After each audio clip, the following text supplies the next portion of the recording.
இன்றைக்கி பார்க்க போகிற டாபிக் வந்து எஜுகேஷனல் சைக்காலஜியில் பர்சனாலிட்டியில் ஷெல்டன்ஸ் கிளாஸிஃபிகேஷன். ஷெல்டனோட கிளாஸிஃபிகேஷன் வந்து லைக் கிரச்மர்ஸ் கிளாஸிஃபிகேஷன். ஷெல்டனோட கிளாஸிஃபிகேஷன் யார் மாதிரி இருக்கும்னா கிரச்மரோட கிளாஸிஃபிகேஷன் மாதிரி இருக்கும் அப்படிங்கிறது இது ஒரு கொஷினுங்க. He also classified human beings into certain types according to their physical structure and attached certain temperamental characteristics. இவங்க ஷெல்டன் வந்து இவரோட கிளாஸிஃபிகேஷன் வந்து எதை பேஸ் பண்ணி கொடுத்துருக்காரு அப்படின்னா ஃபிசிக்கல் ஸ்ட்ரக்சர் அண்டு டெம்பரமெண்டல் கேரக்டரிஸ்டிக்ஸ், அதாவது ஹியூமன் பீயிங்ஸோட ஃபிசிக்கல் ஸ்ட்ரக்சரையும் அவங்களோட கேரக்டரிஸ்டிக்ஸையும் வச்சு 3 டைப்ஸாக வந்து நமக்கு ஷெல்டன் கிளாஸிஃபை பண்ணி கொடுத்துருக்காங்க. அந்த 3 டைப்ஸ் ஆஃப் பர்சனாலிட்டி, ஷெல்டனோட 3 டைப்ஸ் ஆஃப் பர்சனாலிட்டி என்ன அப்படின்னா எண்டோமார்பிக், மீசோமார்பிக், எக்டோமார்பிக். பர்சனாலிட்டி டைப்ஸ் வந்து 3: எண்டோமார்பிக், மீசோமார்பிக், எக்டோமார்பிக். இப்போ ஷெல்டன்ஸோட பர்சனாலிட்டி டைப்பில் வந்து 3 கிளாஸிஃபிகேஷன் இருக்குதுன்னு பார்த்துட்டோம். இந்த 3 பர்சனாலிட்டி உடையவங்களோட somatic or body structure description எந்த மாதிரி இருக்கும், பர்சனாலிட்டி அண்ட் கேரக்டரிஸ்டிக்ஸ் வந்து எந்த மாதிரி இருக்கும் அப்படின்னு சொல்லி பார்க்கலாம். எண்டோமார்பிக் உள்ளவங்களோட பாடி ஸ்ட்ரக்சர் வந்து எந்த மாதிரி இருக்குன்னா person having highly developed viscera but weak somatic structure like Kretschmer's pyknic type.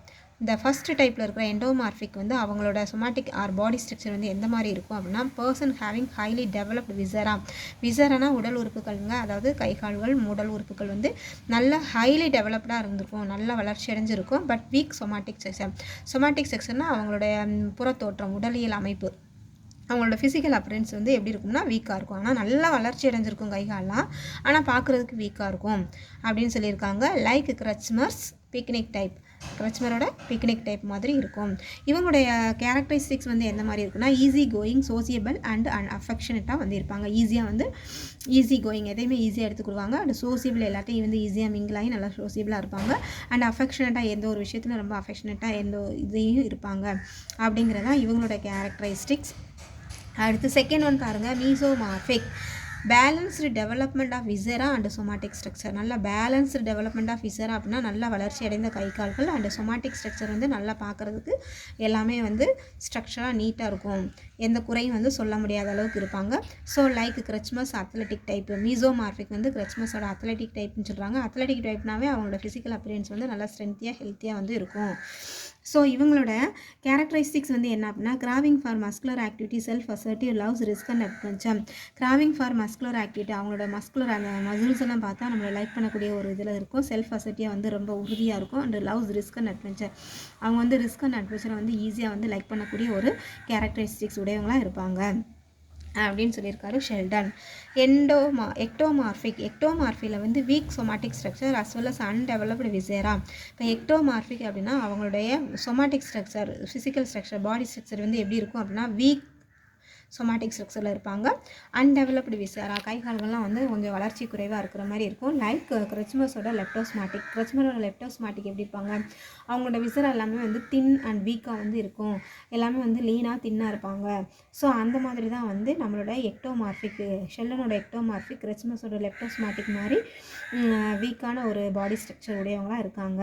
அவங்களோட கேரக்டரிஸ்டிக்ஸ் வந்து எந்த மாதிரி இருக்குன்னா பெசிமிஸ்டிக், அன்சோசியபிள் அண்ட் ரிசர்வ்டு. பெசிமிஸ்டிக்காக இருப்பாங்க, தன்னை பற்றியே சிந்திக்கக்கூடியதாக இருப்பாங்க. அன்சோசியபிள், யாருக்கிட்டையுமே ஈஸியாக மிங்கிள் ஆக மாட்டாங்க. அண்ட் ரிசர்வ்டு, ஏதோ ஒரு விஷயத்தில் வந்து தன்னை ஈடுபடுத்திக்கிட்டு ரிசர்வாகவே இருக்கிற மாதிரி இருப்பாங்க. ஸோ இந்த பிக்சர் நல்லா பாருங்கள். ரைட் சைடு இருக்கிறவங்க தான் வந்து எண்டோமார்பிக், பாடி வந்து நல்ல ஹைலி டெவலப்டாக இருக்கும், ஆனால் வீக் ஸ்ட்ரக்சர் இருக்கும். செகண்ட் ஒன் மீசோமார்பிக் வந்து balance development of viscera, somatic structure, நல்ல பேலன்ஸ்டாக பாடி, கைகள் எல்லாமே நல்லா வளர்ந்துருக்கும், பார்க்குறதுக்கு நல்லா எல்லாமே பாடியோட ஸ்ட்ரக்சர் வந்து நல்லா டெவலப்டாக இருக்கும். எண்டோமார்பிக் பாருங்கள், தேர்ட் ஒன் வந்து அவங்களோட பாருங்கள், அவங்களோட உடல் உறுப்புக்கெலாம் தீனாக இருக்கும், ஃபிசிக்கல் அப்பியரன்ஸுமே வந்து வீக்காக இருக்கும் அப்படின்னு சொல்லியிருக்காங்க. ஸோ இது வந்து ஷெல்லரோட கிளாஸிஃபிகேஷன் வந்து கிரச்மரோட கிளாஸிஃபிகேஷன் மாதிரி இருக்கும். இந்த கிளாஸிஃபிகேஷன் படிக்கும்போது நீங்கள் ஷெல்லனோட கிளாஸிஃபிகேஷன் படிக்கும்போது கிரச்மரோட கிளாஸிஃபிகேஷனை லிங்க் பண்ணி படிங்க, அப்போ தான் இந்த டேபிளுக்குலாம் நமக்கு ஈஸியாக மைண்டில் நிற்கும். ஓகே, அடுத்து பாருங்கள் ஜங்ஸ் கிளாஸிஃபிகேஷன். ஜங்ஸோட classification. He divided all human beings basically into 2 distinct types, introvert and extrovert, according to their social participation and the interest they take in social activities. இதில் கொஷின் பாருங்கள், ஜங்ஸோட கிளாஸிஃபிகேஷன் வந்து 2 distinct டைப்புங்க. ஒன்று வந்து introvert, இன்னொன்று extrovert. இன்ட்ரோவர்ட்னா அகமுகம், எக்ஸ்ட்ரோவர்ட்னா புறமுகன் தான் already நம்ம தமிழில் படிச்சிருக்கலாம். So இவர் வந்து இந்த அகமுகன் புறமுகன், இன்ட்ரோவர்ட் எக்ஸ்ட்ரோவர்ட் அப்படிங்கிற இந்த கேரக்டர், இந்த கிளாஸிஃபிகேஷனை வந்து எதை பேஸ் பண்ணி கொடுத்துருக்காருன்னா அவங்களுடைய social participation social participation and the interest they take in social activities. அவங்க சோஷியல் ஆக்டிவிட்டீஸில் எந்த மாதிரி இன்ட்ரெஸ்ட்டை வந்து எடுத்துக்கிறாங்களோ அதை பேஸ் பண்ணி தான் வந்து இவர் வந்து இன்ட்ரோவர்ட் எக்ஸ்ட்ரோவர்ட் அப்படின்னு சொல்லி பிரிச்சிருக்காங்க. Later on he further sharpened his twofold division by giving subtypes. அப்புறமா ஆரம்பத்தில் வந்து இன்ட்ரோவர்ட் எக்ஸ்ட்ரோவர்ட்டுங்கிற 2 டைப்ஸ் தான் இருந்துச்சு.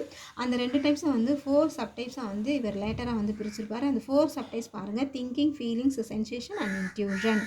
இதில் நமக்கு கொஸ்டின் வந்து ஜங்ஸோட கிளாஸிஃபிகேஷனில் வந்து அவர் லேட்டராக கிளாஸிஃபை பண்ண 4 டைப்ஸ் வந்து என்ன அப்படின்னு கேட்கலாம். ஜங்ஸோட 4 subtypes of classification in Jung's classification. இதில் வந்து திங்கிங், ஃபீலிங், சென்சேஷன் அண்ட் இன்ட்யூஷனுங்க. இந்த கொஷின் நல்லா பார்த்துக்கோங்க. 2 டிஸ்டிங்க் டைப்னு கேட்டால் இன்ட்ரோவர்ட் எக்ஸ்ட்ரோவர்ட். இந்த இன்ட்ரோவர்ட் எக்ஸ்ட்ரோவர்ட் வந்து எதை பேஸ் பண்ணியிருக்காங்க அப்படின்னா social participation and interest they take social ஆக்டிவிட்டீஸில் அவங்களோட இன்ட்ரெஸ்ட் வந்து எந்த மாதிரி இருக்கும் அப்படிங்கிறத பேஸ் பண்ணியிருக்காங்க. இவருடைய 4 சப்டைப்ஸ் வந்து என்னென்னா what are the 4 subtypes in Jung's classification: thinking, feeling, sensation and intuition. So இந்த ஜங்ஸோட கிளாஸிஃபிகேஷன் வந்து நம்ம அடுத்த சாப்டரில் டீட்டெயிலாக பார்க்கலாம். இப்போதைக்கு நமக்கு வந்து கிளாஸிஃபிகேஷன் மட்டும்தான் இந்த பர்சனாலிட்டியில் கொடுத்துருக்காங்க.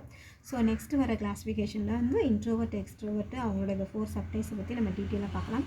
அடுத்த கிளாஸிஃபிகேஷன் வந்து ஃப்ரைட்மன் அண்ட் ரோஸ்மன்ஸ்.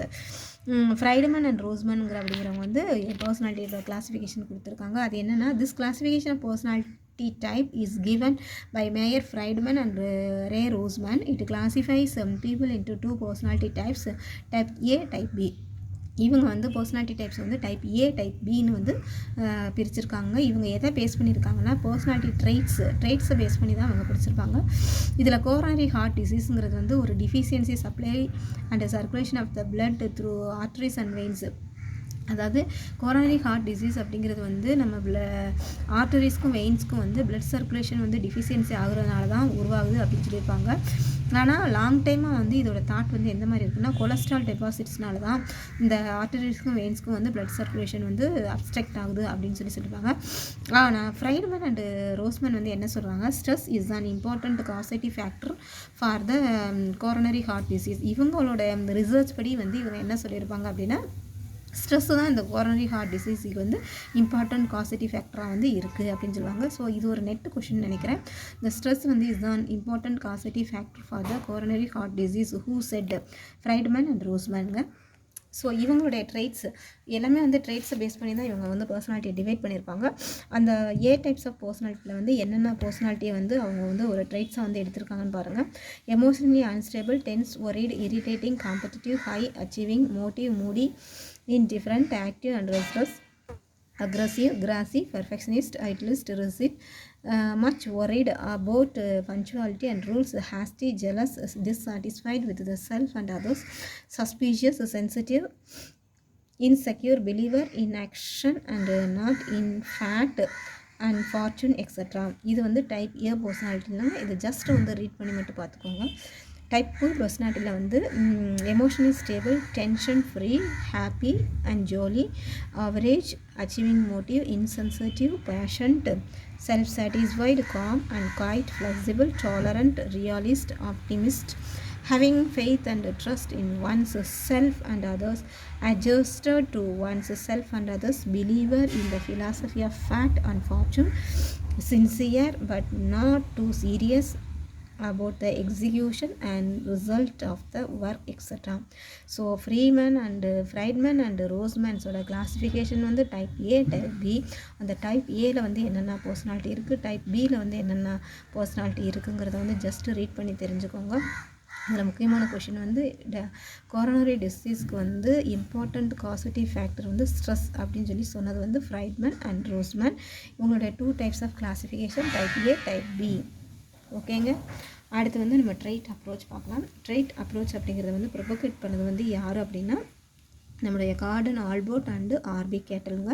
இந்த ட்ரைட் அப்ரோச் வந்து யாருக்காக அப்படின்னா of an individual is known as trait approach. ஒரு இண்டிவிஜுவலோட பர்சனாலிட்டி அவங்களோட identifying and describing the personality of an individual. ஒரு இண்டிவிஜுவலோட பர்சனாலிட்டி வந்து டிஸ்கிரைப் பண்ணுறதுக்காக இந்த ட்ரைட் அப்ரோச் வந்து கொண்டு வந்திருக்காங்க. இந்த main propagators of this approaches of the famous psychologist. இந்த ட்ரைட் அப்ரோச்சை கொண்டு வந்த 2 ஃபேமஸ் சைக்காலஜிஸ்ட் யார் அப்படின்னா Gordon Allport and R B Cattell. Question கேட்கலாங்க, who is the propagators of trait approach. Question வந்து Gordon Allport and R B Cattell. ஆல்போர்ட்ஸோட tried approach பாருங்கள். ஆல்போர்ட்ஸ் வந்து ஃபஸ்ட்டு பர்சனாலிட்டி தியாரிஸ்ட். இது ஒரு கொஸ்டின். ஆல்போர்ட் வந்து who is the first personality theorist அப்படிங்கிற question கேட்கலாம். அல்லது who adopted trait approach in providing a theory of personality அப்படின்னு கேட்கலாம். ஸோ இது ரெண்டுமே கொஸ்டினில் பார்த்துக்கோங்க. ஹூ அடாப்டட் இந்த trait approach theory of personality அப்படிங்கிற ட்ரைட் அப்ரோச்சை அடாப்ட் பண்ணதே வந்து நம்ம ஜிபி ஆல்போர்ட். ஓகே, இந்த ஜிபி ஆல்போர்ட்டும் அவருடைய ஒரு கலீக்ஸும் சேர்ந்து ஒரு 17,953 வேர்ட்ஸ் வந்து இந்த English language with the help of variable டிக்ஷனரியோட யூஸ்னால் வந்து ஒரு 17,953 வேர்ட்ஸை வந்து எடுத்து இந்த ட்ரைட் அப்ரோச்சுக்கு வந்து இவங்க யூஸ் பண்ணியிருப்பாங்க. அது வந்து எதுக்காகனா description of the personality or behaviour of human பீயிங்ஸை வந்து ஹியூமன் பிஹேவியர் வந்து ஒருத்தவங்களோட பர்சனாலிட்டியும் பிஹேவியர் வந்து டிஸ்கிரைப் பண்ணுறதுக்காக வந்து இவங்க எடுத்துக்கிட்ட வேர்ட்ஸ் வந்து 17,953ங்க. இது எதிலேருந்து எடுத்துக்கிட்டாங்க அப்படின்னா இங்கிலீஷ் லாங்குவேஜில் இருந்து அப்போ இருந்து அவைலபிள் டிக்ஷனரியிலேருந்து எடுத்துக்கிட்டாங்க. அதுக்கடுத்து வந்து லேட்டராக வந்து அதில் வந்து நிறைய அனலைஸ் பண்ணிட்டு வந்து அதில் இருக்கிற கொஞ்சம் வேர்ட்ஸை வந்து ரிஜெக்ட் பண்ணுறாங்க. Rejection of the words on the basis of synonym and inappropriateness. இது கொஸ்டினுங்க.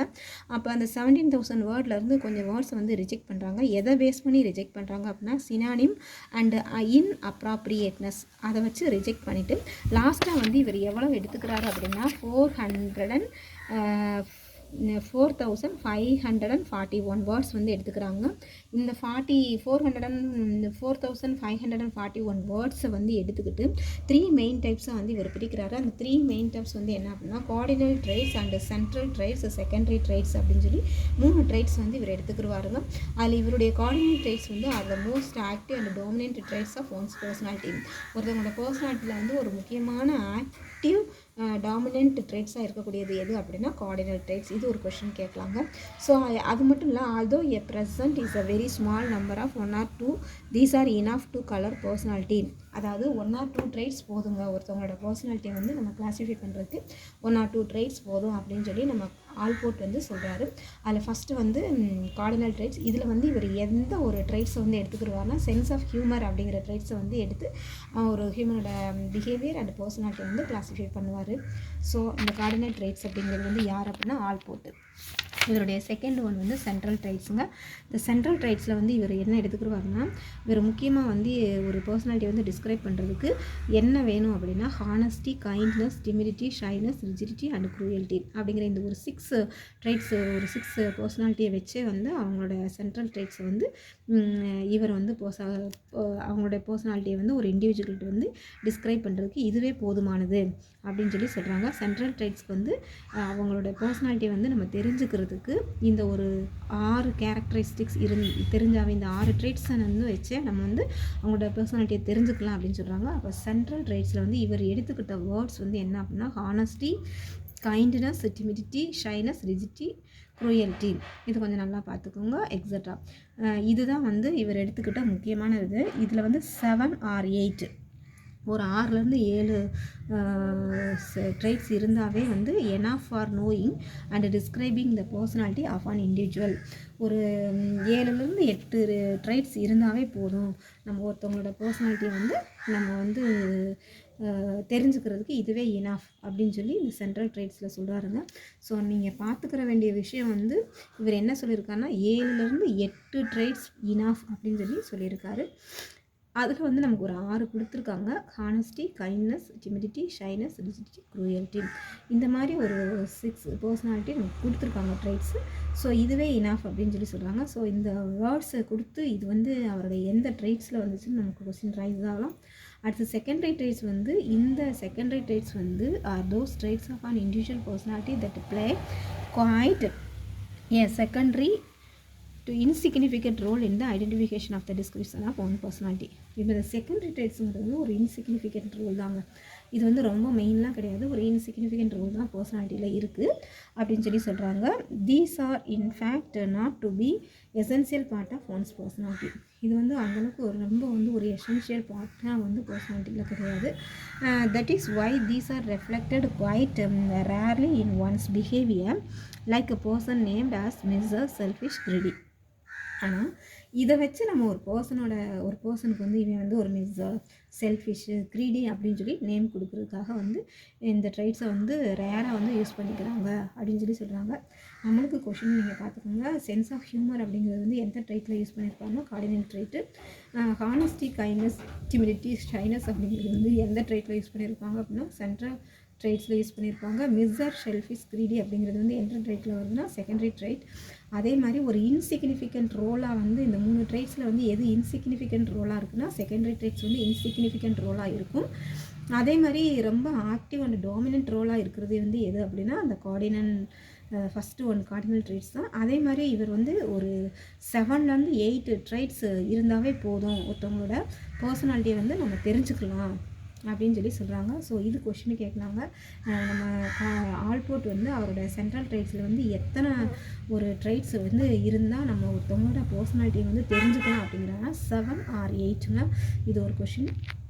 ஓகேங்க, இது வரைக்கும் இந்த 2 கிளாஸிஃபிகேஷன் நல்லா பார்த்துக்கோங்க.